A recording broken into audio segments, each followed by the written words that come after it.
esse conceito aqui,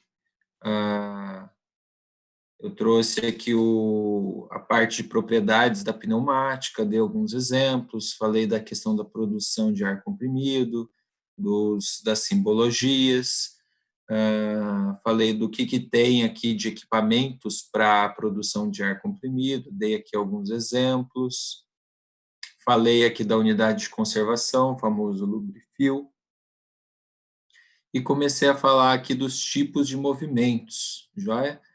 Como que faz para representar esses movimentos aí em função do tempo. Então, teve alguns exemplos, aí teve aquele esquema de comando, aí aqui eu falei para como que a gente põe aqui na sequência. Então, aqui eu deixei bem claro para vocês que isso aqui é uma forma padrão de se fazer dentro de sistemas pneumáticos. Ou seja, você sempre vai ter um cilindro, um atuador, vai ter aqui uma válvula de comando para ele, normalmente ele inverte apenas a função. Pode ser um 4, duas vias, né? 4 vias, duas posições, ou 5 vias, duas posições, as padrões que se utiliza. E aqui sempre você vai ter o 1.2 e 1.3, ponto 2 para avanço, ponto 3 para recuo. Então, isso aqui é uma forma padrão. Isso aqui serve para fazer qualquer tipo de utilização, joia? Aí a sequência de movimentos é onde você põe os sensores. É aqui que você faz a lógica, tá? Então, isso daqui é meio que padronizado. Aqui dei alguns exemplos do funcionamento e tudo mais. Se eu não me engano, eu parei aqui, né? Na sobreposição de sinais. Joia? Então, vamos lá. Isso daqui foi o da aula passada, né? E aí deve ter os exercícios para entregar aqui, tá joia? Então, foi aqui que a gente parou.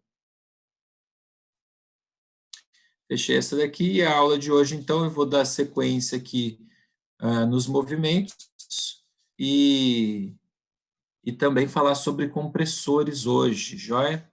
Então, nesse esquema de comando aqui, eu já deixei bem claro aqui para vocês que o que você determina em cima vai ser a lógica de funcionamento.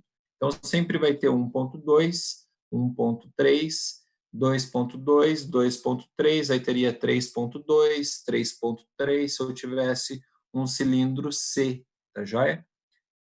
E aqui começa o primeiro problema de sobreposição de sinais. Então, aqui é um exemplo clássico que, se fosse para eu pegar um sistema padrão aqui, aquele padrão que eu falei é o quê? Você colocar um atuador, uma válvula e os sensores.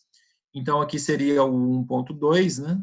Deixa eu até escrever aqui, porque era para ter aqui, ó. Era para ter aqui o 1.2, 1.3, deixa mais próximo aqui, que ele chamou de B0, aí aqui 2.2 e aqui 2.3, joia? Então, num sistema A mais, B mais, A menos, A mais, B mais, B menos, A menos, aqui eu tenho sobreposição de sinais por conta de ter o B, o avanço e o recuo juntos, joia? Então, se eu fosse fazer nesse padrão aqui, se eu fosse trazer a lógica anterior, o que eu tenho? Quando eu aperto o botão 1.2, ele faz o A avançar, joia? Quando ele faz o A avançar, a próxima etapa é fazer o B avançar. Então, esse A1 aqui, que está escrito aqui, nada mais é do que o 2.2. Joia? Bateu em 2.2, ele faria o B avançar, e aqui esse B1 é o 2.3, né, que é fazer o B recuar. Então, eu tenho aqui o 2.3, que está lá embaixo, ele faria o B recuar. Quando o B recuasse, ele bateria em 1.3, que era para o A recuar, né?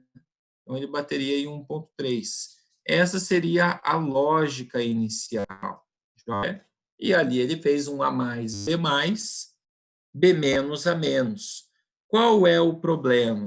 Está vendo que o estado inicial de B, ele é recuado, certo? Então, ele está batendo no sensor B0. Se ele está batendo no sensor B0, no seu estado inicial, pessoal, ele, se você olhar aqui, ó, o estado inicial dele, ele manda sinal 1.3 para cá. Ó. O que acontece? Se eu apertar o 1.2, nada vai acontecer, porque ele já tem pressão desse lado. Joia? Então, esse já é o primeiro problema. Não tem como eu fazer dessa forma. Por quê? Porque esse primeiro aqui já tem isso daqui. E se ele não tivesse, pare para pensar, o A mais avança, ele bate em 2.2. Então, vamos supor que você conseguiria que o A mais avançasse e batesse 1.2. Quando ele bater, ele avançar e ele bater em 2.3, 2.2 vai estar ativado, porque o A vai continuar ativado aqui, ó. E aí ele também teria sobreposição de sinais. Ele estaria com o 2.2 ativado e com o 2.3 batendo aqui. Então, nada iria funcionar. Então, o primeiro conceito a se fazer seria utilizar o famoso rolete escamoteável, que é o gatilho. O que é o rolete escamoteável, o gatilho?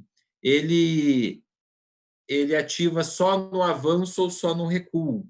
Quando você pega aqui o desenho do rolete escamoteável, ó, quando ele está no avanço, ele faz a torção aqui, passa e ele emite um sinal e depois volta no seu estado original. Isso é um rolete escamoteado. Ele pode ser tanto no avanço como no recuo. Tanto faz. Então, é esse daqui que eu queria começar a mostrar para vocês os problemas lá no FluidSim. Então, eu vou sair aqui da minha função do PowerPoint aqui, vou abrir o FluidSim para vocês darem uma olhada.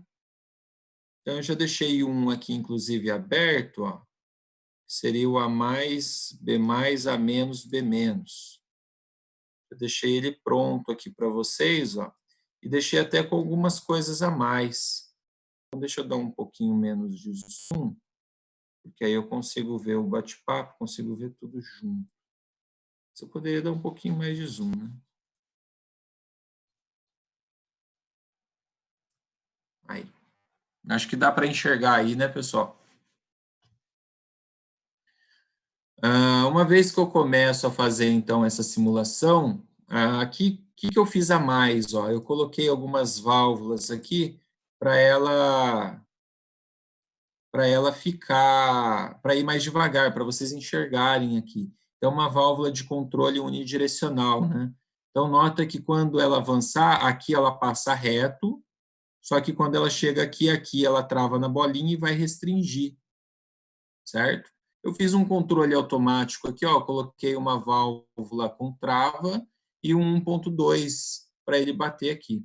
Então, esse sistema aqui é o A mais, B mais, A menos, B menos. Só para a gente entender aqui, porque é a partir dele que eu vou fazer o outro, tá?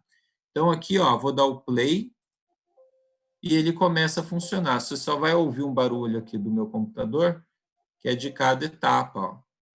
Então, lá ele começa A mais, B mais, A menos, B menos. Só que quando ele chega aqui, ó, ele bate em 1.2. Batendo em 1.2, ele faz o A avançar de novo. Joia? Então, tá aqui. Vou dar o stop. E vou começar a mudar também o meu sistema aqui, ó. Vou deletar esse cara aqui, porque isso aqui era um adendo a mais, só para vocês verem aqui funcionando. Joia? Então, vou mudar aqui a válvula para um botão comum. Então, esse aqui é o meu padrãozão aqui, tá? Então, se eu der o play aqui, ó, ele faz um sistema A mais, B mais, A menos, B menos. E ali ele para. Joia? Por quê? Porque aqui eu não tenho um sistema contínuo. Então, vou dar um stop aqui. E vou deletar esses caras aqui, ó. Vou deletar esse aqui deletar esse daqui, deletar esse daqui e deletar esse daqui. Por que eu vou deletar? Porque aqui está o padrãozão, ó, 1.3 para recuo, 2.2 para avanço e 2.3 para recuo. Então, se eu fosse montar um sistema padrão, eu usaria isso daqui. Aí a primeira coisa que eu vou fazer é fazer a lógica. A lógica, nesse caso, vai ser o A mais, B mais, B menos, A menos. Esse aqui é o primeiro objetivo, que é o de sobreposição de sinais. Está lá, ó. Deixa eu ver se eu começo. Deixa eu ver um negócio aqui.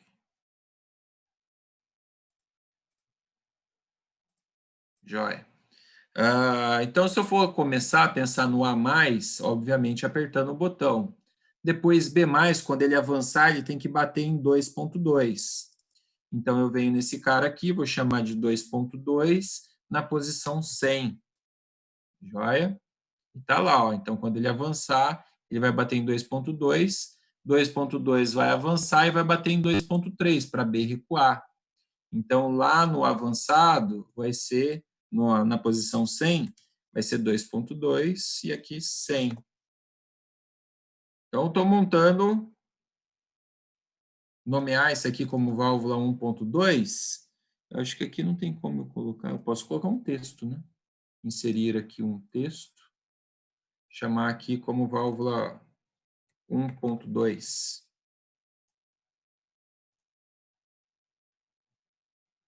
Nomear a válvula 1.2, não seria 2.3 no segundo? Vamos lá, tem um pessoal fazendo... Ah, tá, aqui. Joia, isso mesmo. 2.3, desculpa, pessoal.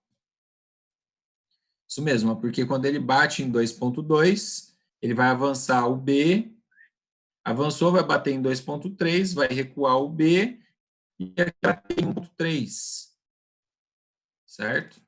Então, 1.3 na posição 0. E aqui é um sistema semiautomático. O que seria semiautomático? Ele só faz um ciclo. Então, aqui eu não teria o 1.2 aqui no retorno, né? Então, vamos lá. Vamos tentar fazer esse cara funcionar. Na hora que eu der o play, eu já vou enxergar meu primeiro problema. Está pressurizado. Está vendo as linhas em azul escuro?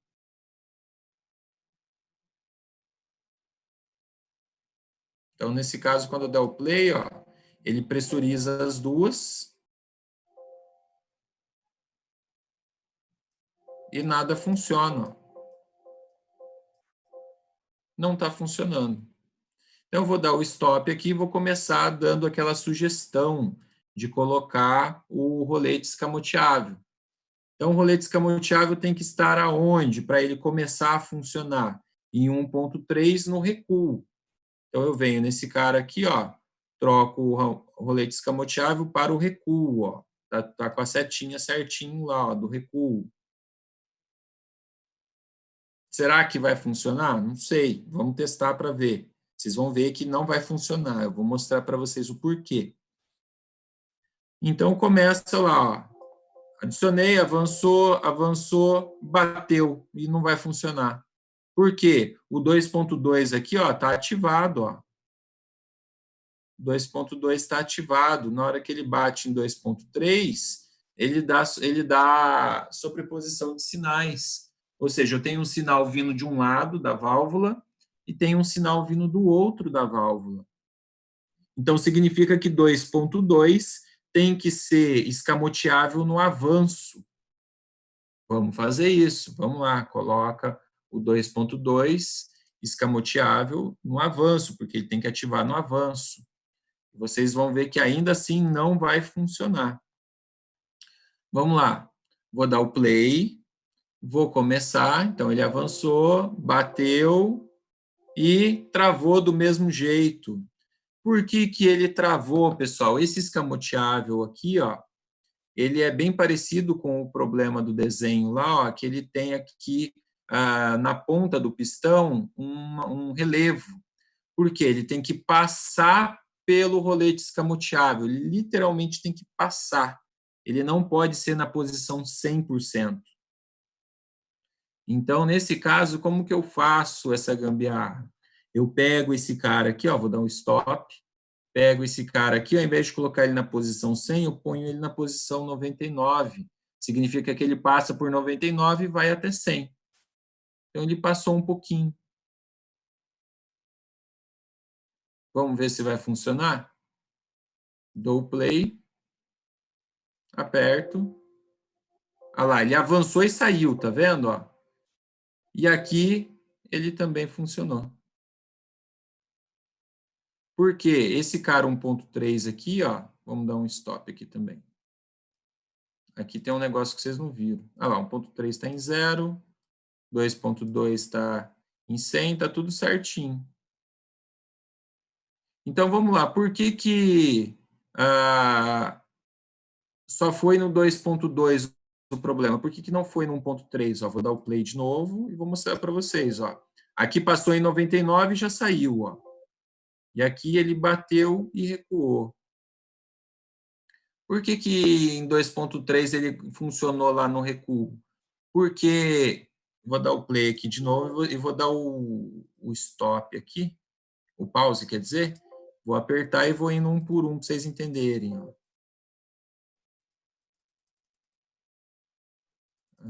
Vamos ver o que eu fiz aqui, apertei o botãozinho fora. É esse cara aqui, né? Aperto aqui. Deixa eu ver esse cara aqui. Não, era esse aqui mesmo. Aperto esse. Dou play.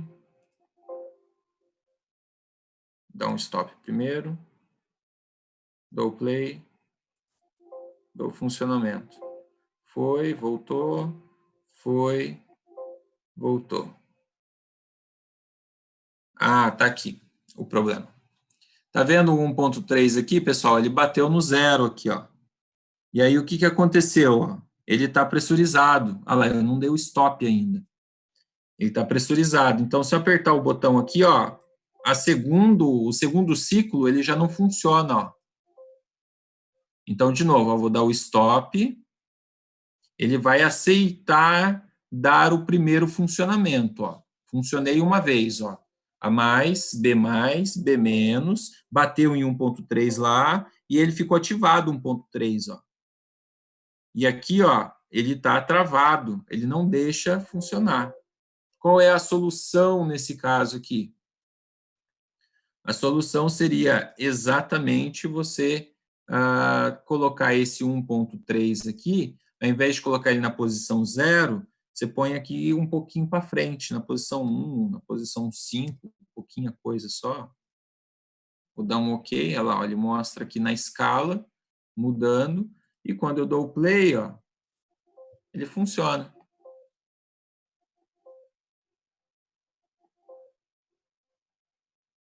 Joia?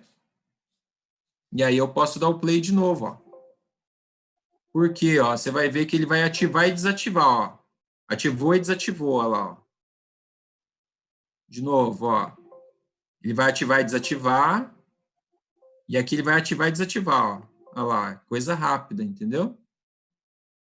Aí vocês falam, professor, eu queria fazer esse sistema aqui com um sistema automático. Como que a gente faz agora para ele não ser apenas um ciclo? Eu pego esse cara aqui e coloco ele como válvula, como botão com gatilho aqui, para ele travar. Já vai funcionar? Não. Porque uma vez que eu coloquei pressão aqui, ó, nesse lado, na hora que ele tentar recuar, ó, não vai recuar, porque ele está pressurizado. Então, aqui eu tenho que colocar uma válvula, a válvula 1.2 de fato. Quem que é a válvula 1.2? Vamos deletar essa linha aqui. Vou pegar um igual a esse aqui e vamos ver se vai funcionar desse jeito aqui. Ó. Vou chamar ela de 1.2. Coloquei 1.2 aqui e liguei o sistema. Olha lá. Ó. E aonde eu vou pôr 1.2 aqui? No último aqui. Ó. Quando o A recuar, então nesse A recuado aqui, ele vai bater no 1.2. Então eu pego aqui 1.2, coloco na posição 0. Vamos ver se vai funcionar. Ele começa ativado. Vamos tentar ver se vai funcionar? Vou dar o play. Então, dei o play aqui. E começo. A mais, B mais, B menos, A menos, A mais. E aí ele continua fazendo o ciclo contínuo. Joia? É só você lembrar, o último aqui, o A menos, ele tem que ser a função que vai ativar o A mais. E nesse caso funcionou tudo direitinho. Então está aqui o funcionamento dos sistemas de rolete escamoteável. Rolete escamoteável, pessoal, ele não tem muita precisão, porque na prática ele tem que passar por um sensor. Então, por exemplo, lá naqueles sistemas magnéticos, é como se ele passasse um pouquinho do magnético aqui, ó. Ou então, quando ele é mecânico propriamente dito, a lógica, né, daquele que é a roleta escamoteável que ele passa, dá apenas um pico do sinal, ele vai passar aqui por um relevo na sua estrutura. Deixa eu até tentar fazer um desenho aqui. Ele vai ter um relevo aqui, e quando ele passa pelo relevo, ele ativa e desativa, só que ele tem que passar. Qual que é o grande problema nesse sentido?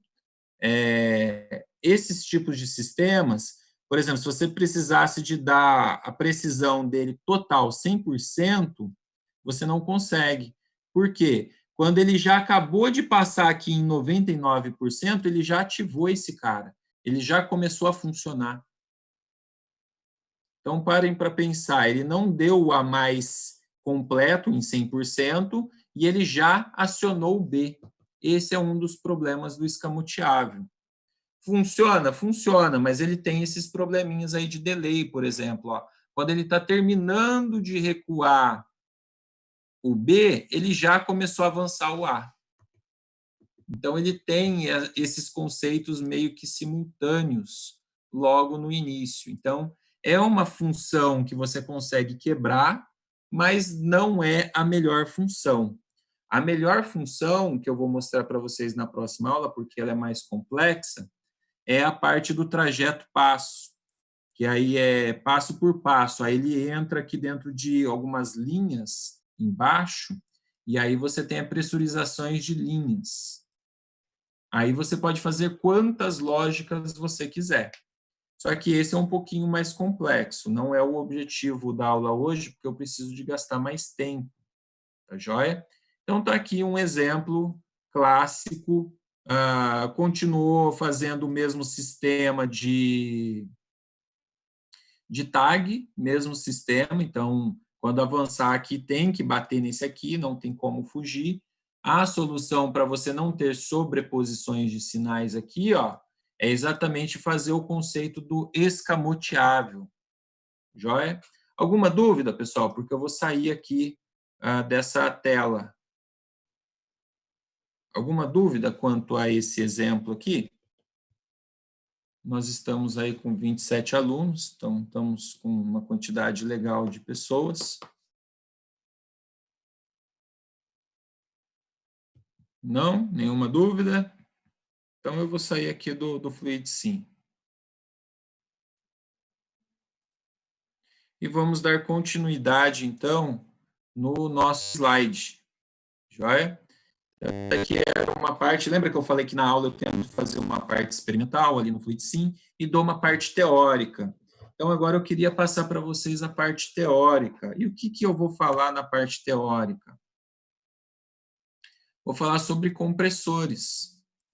Então, compressores, de modo geral, tem de diversos tipos disponíveis. O que seria diversos tipos disponíveis? Eu tenho compressores do modo volumétricos, que são os mais comuns, e eu tenho turbocompressores, aí eu vou até mostrar alguns desenhos deles. O mais comum é o turbocompressor alternativo de pistão, e eu vou mostrar para vocês os desenhos deles. Mas, para algumas aplicações, o de pistão é melhor, para outras, o de parafuso é melhor, os rotativos, e a gente vai ver o porquê da diferença entre eles, tá joia? Entre isso daí, vai depender da qualidade do ar, da qualidade de limpeza. Então, por exemplo, de pistão, eu tenho problema de ir óleo para o sistema. E aí, se eu tiver algum sistema que não possa ir óleo, por exemplo, aí eu tenho que ser o de membrana, que é seco. Joia? Aí eu tenho o rotativo, que também é com óleo, que é parecido com o do pistão. Só que aí, nesse caso, eu consigo ter um volume, uma vazão maior no rotativo. Vocês vão ver isso lá nos desenhos também. Então, vai depender da sua necessidade.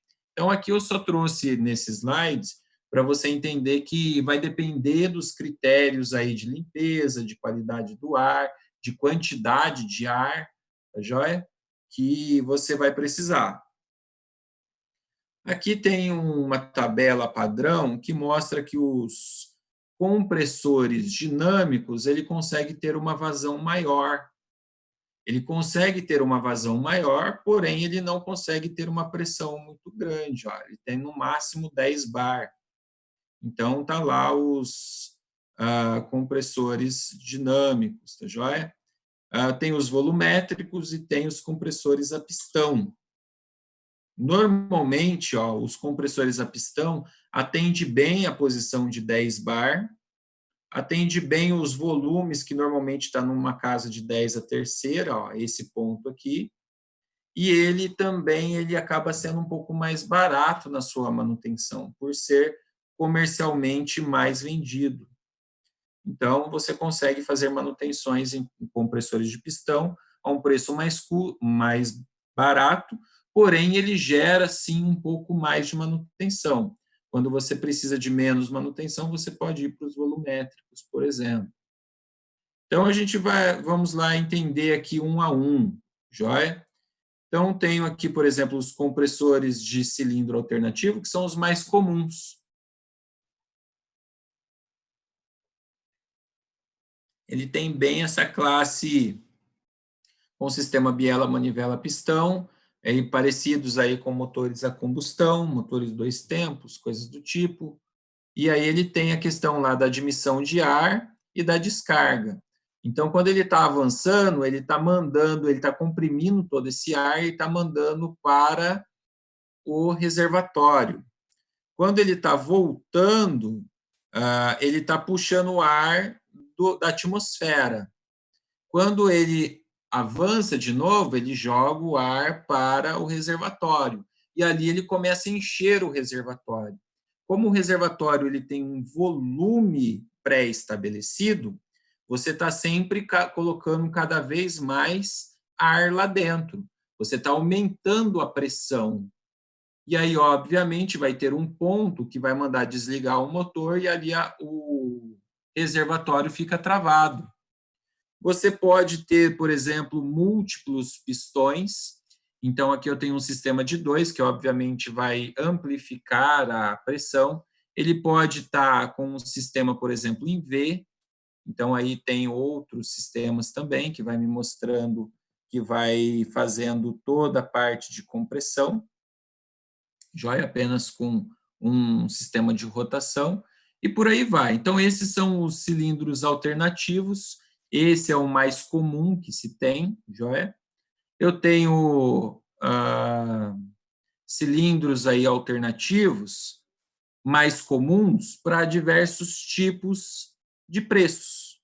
Então, eu tenho os mais baratos, com apenas um, por exemplo, ou dois pistões.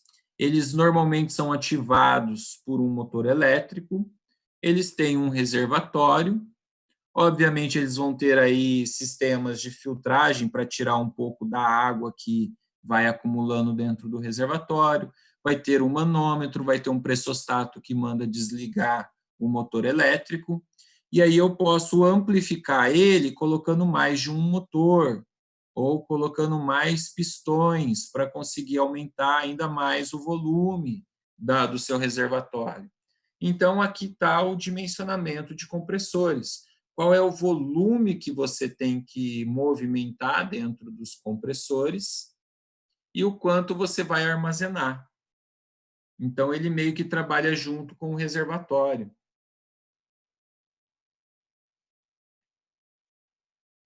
Então, aqui pelo texto, mostra que compressores alternativos são muito comuns, fornecem uma ampla faixa de pressões e capacidade para compressões multistágio, compressões elevadas. Então, quando você precisa de uma pressão elevada, você vai aumentando aqui os cilindros, as quantidades de cilindros, e consegue chegar numa pressão que você necessita.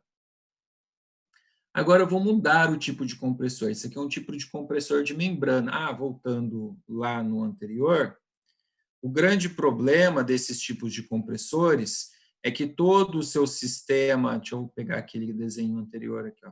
Todo esse sistema aqui, ele é lubrificado, ó, igual o do motor a combustão. Você tem sistemas de lubrificação do motor, do pistão, que ele pode gerar aqui partículas de óleo em suspensão e ele vai mandar para o seu reservatório. Então, essas partículas de óleo em suspensão pode não ser benéfico para a sua estrutura, tá joia? Então, esse aqui é um dos problemas que acaba acontecendo aqui. Voltando, então eu tenho o compressor alternativo por membrana. Então, o compressor alternativo por membrana, ele é fixo às pontas, ou seja, eu não preciso de ter lubrificação aqui, porque esse ponto é fixo. Ele também tem um sistema aí trabalhando com biela manivela, só que acontece, como aqui você não tem vazamento de ar, quando ele puxa o ar, ele fecha a descarga e puxa pela seção admissível. Quando ele empurra o ar, é igualzinho o sistema combustão, o sistema alternativo. A diferença é que ele não corre aqui, ó. Então, o que acontece? Ele não tem um volume muito grande na sua câmara. Se ele não tem um volume muito grande, você pode ver que por membrana ele vai mandar um volume pequeno. Então, você não consegue altas vazões em sistemas de membrana. Joia? Esse é um dos grandes problemas. Aí eu falo, eu preciso de grande vazão. Como que eu faço? Eu pego várias paletas, ponho molas nessas paletas e uso como compressor volumétrico de paleta. Então, ele pega todo o ar que está aqui, esse ar ele entra dentro de um tubo que ele não está concêntrico, ou seja, está deslocado esse eixo, o eixo central dele seria aquele que deslocou para cá. E ele põe molinhas nessas paletas. Então, o que acontece? Aqui, ele pega todo esse ar que está aqui dentro e joga lá para dentro. E aí ele vai fechando nessa paleta e todo esse ar que está aqui, ó, ele vai comprimindo, comprimindo, comprimindo e joga na descarga. A descarga, na verdade, é o meu sistema de armazenamento, é o reservatório, tá joia, pessoal? Joia. Então, eu tenho esses sistemas de compressores volumétricos, eles chegam até 10 bar, que já é uma pressão bem interessante. Eu tenho outros também, tenho volumétrico de parafuso, tenho volumétrico de lóbulos. Então, lóbulos eu tenho aí de 2, de 3. O que vai variar de um para o outro é o volume que você consegue alcançar e a precisão que você tem. Joia? Então, na prática, ó, ele mostra que os sistemas de aspiração, sistemas de filtro, e aí ele vai levando o ar comprimido aqui pelas aletas, chegando ao ponto de descarga. Ponto de descarga é sempre o ponto de reservatório. Nesse caso de parafuso, chega até em 13 bar. E assim vai indo. E por último, eu tenho o turbo compressor axial, que é nesse daqui. Então, uma paleta é independente da outra. Ele vai aumentando a pressão entre as paletas, normalmente é um conjunto de várias paletas. Ele é similar às turbinas de avião. E eu também tenho o turbo compressor radial. Tá lá, ó. Já, então, ele pega aqui e ele vem na horizontal e joga na vertical. Aqui é axial, horizontal para horizontal. Aqui é horizontal para vertical. Esse aqui é um sistema comum aí utilizado, por exemplo, em sistemas de turbo de carro. Pode ser axial, também pode no de carro, mas esses daqui, que é o de caracol, são os mais comuns. O que ele está fazendo, na verdade, é pressurizando mais rápido a câmara. joia? Ou retirando também, aspirando. Então, você pode tanto pressurizar mais rápido a câmara, como aspirar também mais rápido a câmara. Vai depender do projeto que você está fazendo. Mas, falando em compressão, ele pega o ar do sistema atmosférico e ele comprime isso dentro de uma câmara e joga para para um sistema de descarga, que é o reservatório. E aqui começa como dimensionar. É relativamente simples. Então, vamos entender algumas partes aí do dimensionamento, que é exatamente o conceito de não deixar o compressor 100% do tempo ligado. Qual que é a ideia? Você dimensionar um compressor para que ele tenha uma vazão maior daquela que você usa, ou seja, se ele tem uma vazão maior daquela que você usa, ele consegue encher um reservatório e desliga. E ali você começa a consumir a pressão vindo do reservatório.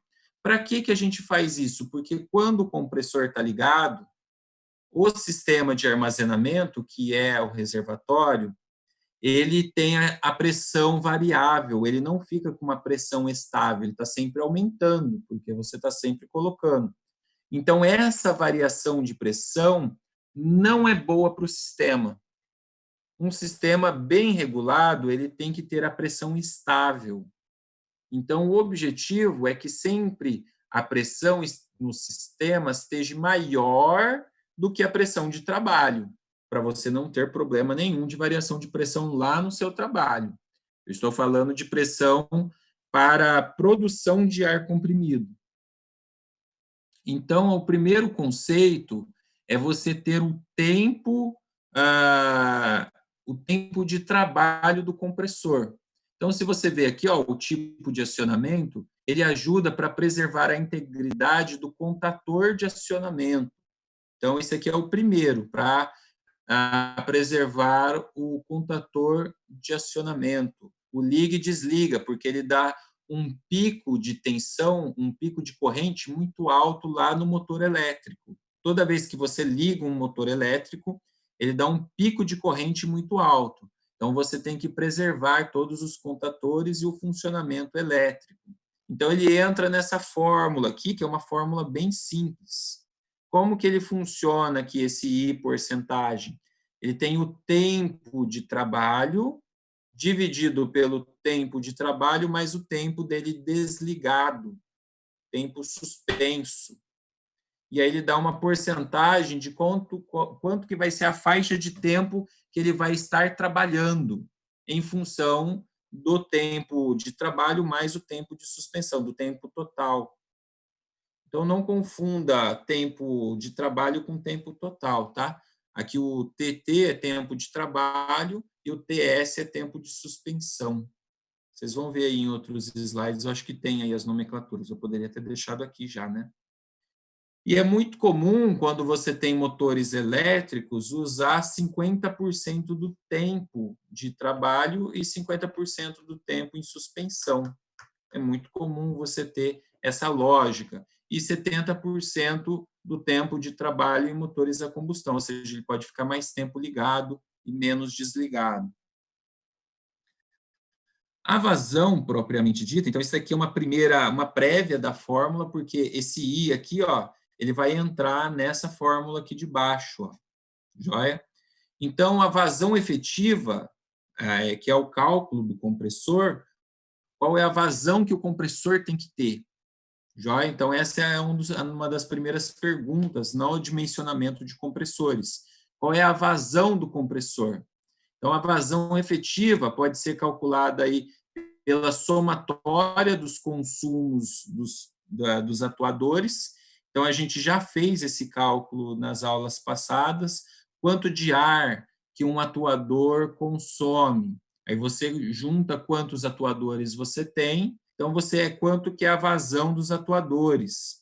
Aí ele faz multiplicando 100, multiplicando um fator K, e esse fator K ele varia de 1,2 a 1,5, porque ele leva em consideração vazamentos ou então eventuais ampliações na instalação.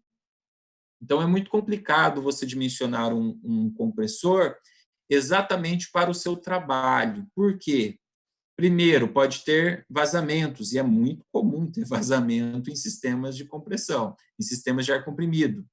Além desses vazamentos, você pode querer colocar um pistão a mais dentro da sua planta, um atuador a mais, aumentar aí a capacidade produtiva da sua planta. E se você deixar aí como o 1 aqui, o K, você não pode aumentar a sua planta. Então, é interessante você ter aí, por exemplo, uma margem de até 50% para você ampliar a sua planta aí, de consumo de ar, ou o seu trabalho, né, com ar comprimido. Então, está aqui a minha fórmula inteira. Ó. Eu tenho um K que já é pré-definido, um I que ele dá por essa fórmula aqui, e um QC, que é o quanto que ele está consumindo, quanto que a planta está consumindo. Joia? E aqui eu começo, então, um exercício para a gente fazer aqui. Ó. Um exercício é bem simples. Ele pegou aqui, ó, alimentar uma instalação pneumática e ele somou todos os atuadores. A utilização dos atuadores por minuto, por hora, foi convertendo. E aí ele deu que o consumo da planta pneumática gera em torno de 150 metros cúbicos por hora. Então, é óbvio, você vai ter que ter um compressor que gere mais do que 150 metros cúbicos por hora. Joia? Mais. E mais quanto? Mais pela fórmula. Então, ele fala, ó, utilizamos um coeficiente de ampliação, um fator K de 1,2, então bem básico, 20%, mais para pegar aqui a parte de vazamentos de ar comprimido. Ele fala que o tempo de trabalho do compressor deve ser no máximo de 1 hora, seguido de um tempo de parada de meia hora, 0,5 ao tempo de parada, TS. Aí ele fala, queremos saber a vazão efetiva e o tipo de compressor necessário para a ação, sabendo que a pressão de trabalho é de 15 bar. Então, aqui ele começa os cálculos. Ó. Primeiro, eu trago o conceito que o I da fórmula lá, eu vou até trazer a fórmula aqui, ó. O I dessa fórmula é o tempo de trabalho sobre o tempo de trabalho mais o tempo de parada. Só tome um pouco de cuidado aqui, ó. Como está tudo em porcentagem, ou você põe tudo em minutos, ou você põe tudo em horas. Então, aqui eu coloquei tudo em horas, ó. 1 hora de tempo de trabalho mais 1 hora mais dividido, né, por 1 hora mais 0,5 horas, tá? Nesse caso, eu converti aqui os 30 minutos para 0,5 horas. Isso daqui é uma das coisas que o pessoal costuma errar na hora dos cálculos, tá? Tome um pouco de cuidado. Se você colocasse aqui 60 minutos, 60 mais 30 daria deixa eu ver se dá o mesmo valor. Deveria dar, né? 60 mais 30 dá 90. Então, seria 60 dividido por 90 dá 0,66. É isso mesmo. E 1 dividido por 1,5 dá 0,66. Então, é isso daí. Ou deixa tudo em hora, ou tudo em minutos, mas vai bater aqui o mesmo conceito do cálculo. Multiplicado em 100 porque ele quer em porcentagem. Aí ele entra aqui que dá 0,66. Se você colocar em porcentagem, dá 66%. E aí eu aplico a fórmula. Então, olha só, o QC ele já está aqui, 150. Então, vamos usar aqui um 150. Vai multiplicar um 100, que é da fórmula, que vai multiplicar um K, que é 1,2, dividido por I. E vocês viram aí que o I deu 66. Vamos usar mais umas casas aqui, vai, 66,66. Na verdade, 66,67. Quanto que dá esse valor aqui, pessoal? Façam aí, coloquem no chat aqui para mim, para a gente interagir um pouco. Vamos lá, ó, eu tenho um 150, que vai multiplicar 100, que vai multiplicar 1,2, que é o fator K, dividido por 66,67. Vamos lá, quanto que vai dar a vazão? Aí, obviamente, a vazão à unidade vai ser a mesma de QC, que é metros cúbicos por hora. Então, o Marcos Pereira já colocou, o Igor Sintra, Jonas, o Pedro Henrique, todo mundo colocando os valores. Isso mesmo, Rubens, metro cúbicos por hora. Então, ele é um cálculo bem padrão, tá? Isso daqui é tudo já meio que tabelado, 1,2, 1,5 para cá. Esse tempo de parada também é padrão, é muito comum. Então, você poderia fazer, por exemplo, ó, que ele trabalhasse 1 hora e descansasse 1 hora também, né? Então, aqui, só para a gente finalizar esse exercício aqui, deu 270, né, metros cúbicos por hora. Então, se eu fosse dimensionar esse cara aqui, eu não iria dimensionar um compressor para fazer exatamente o meu trabalho. Seria 150 metros cúbicos por hora. Seria um tiro no pé você fazer isso daí. Então, olha só, ele mostra aqui que seria um compressor de volume de vazão, pode ser litros por segundo aqui, você pode converter metros cúbicos por hora por litros por minuto, litros por hora, vai depender daquilo que você precisa. Metros cúbicos por hora é padrão, tá? 270. Então, bem maior, né? Se você parar para pensar aqui, ó.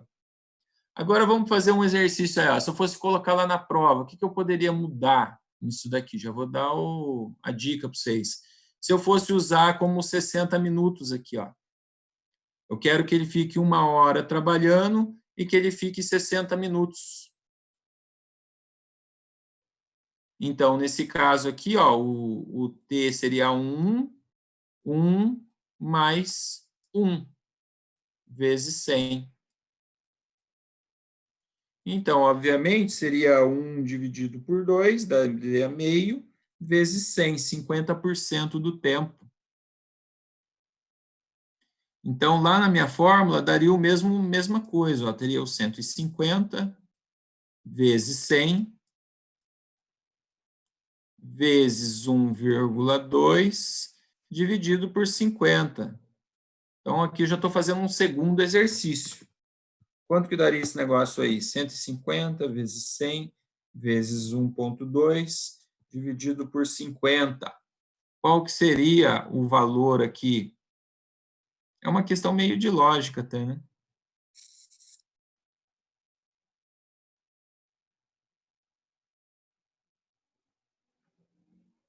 Isso, o Matheus já colocou, o Pedro já colocou, o Rubens também. Deu 360 metros cúbicos por hora. Se eu der o fator de conversão aqui para litros por minuto, ou litros por hora, também vocês façam aí, vai dar tudo certinho. Joia? Aqui eu não terminei o exercício, tá, pessoal? Vou limpar tudo aqui. Eu não terminei o exercício, por quê? O exercício fala o seguinte, ó. Queremos saber a vazão efetiva, então você já calculou a vazão efetiva. Tem um E aqui, ó. E o tipo de compressor necessário para alimentar essa instalação, sabendo que a pressão de trabalho é de 15 bar. Joia? Então, dentro desse sentido, eu tenho que ir lá para o meu gráfico. Então, 15 bar e o primeiro tinha dado 270 metros cúbicos, joia? Então, a gente vai lá para a tabela, eu devia ter colocado a tabela junto ali. Ó. Então, o primeiro conceito, 15 bar. Eu já sei que é uma coisa aqui nessa linha aqui, né? Mais ou menos aqui. Então, já de cara, vendo 15 bar, tudo acima de 10, o ideal seria compressores a pistão. E aí eu pego aqui o valor. Então, esse daqui seria 100, né? Aqui seria 1.000. O meu deu 270. Então, 270 estaria mais ou menos aqui, ó. Então, de cara, eu já vejo aqui que o meu objetivo seria compressores a pistão. Então, minha sugestão para utilizar em 15 bar seria compressores a pistão. Aí, dentro da lógica dos compressores a pistão, Se você tem um que, com um pistão só, ele dá uma pressão de 10 bar, você vai vendo no catálogo que quanto mais pistão ele tem, maior é a pressão. Maior a pressão que ele consegue chegar, além da vazão. Então, compressores com mais de um sistema aqui de pistão, cadê aquele meu, lá, o meu desenho aqui? Com mais de um pistão, não significa que ele está aumentando a vazão, tá? Então, nesses sistemas aqui de duplo pistão, ele está aumentando a pressão. Nesse daqui de duplo compressor, ele aumenta a vazão. Então, vamos lá, pessoal, para a gente não perder o conceito aqui, ó. Esse exemplo aqui, ó, que ele tem mais de um pistão, é para aumentar a pressão. Então, eu posso ter com um, posso ter com dois aqui, ó, tá vendo que eu tenho com dois? Com três, desculpa. Eu tenho com dois, aqui eu não tenho nenhum com um só, né? Eu tenho com um só, ele é mais barato, e com um também. Aí eu tenho esse com três, por exemplo, e aí eu tenho com dois compressores. Dois compressores usando em paralelo, ele aumenta a vazão em paralelo. Se ele estiver em série, ele vai aumentar a pressão, joia? Então, em paralelo, aumenta a vazão. Em série, aumenta a pressão. Perfeito? Então, um compressor que tem um pistão só, ele consegue gerar menos pressão no reservatório do que um que tem dois. Joia? O que tem dois, ele aumenta ainda mais a pressão. Quando você pega um catálogo de compressores, igual esse caso aqui, você consegue ver isso bem claro no catálogo. E aqui eu termino, então, o exercício, né? Olha lá, 272, aqui usando só 66. Joia? E só para a gente não se alongar muito, então, eu tenho um exercício para entregar aqui, ó.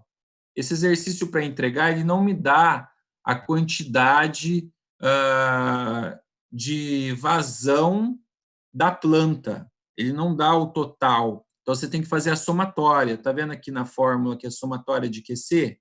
Então, você tem que ver quanto que esse atuador de dupla ação, fazendo 12 ciclos por minuto, quanto que ele vai consumir de ar comprimido. Aí você faz vezes 5 linhas de produção. Isso aqui você consegue pegar lá na tabela da aula anterior, tá? Tem esse exercício aqui, ó, da aula anterior. Você vai lá, você vai ver certinho.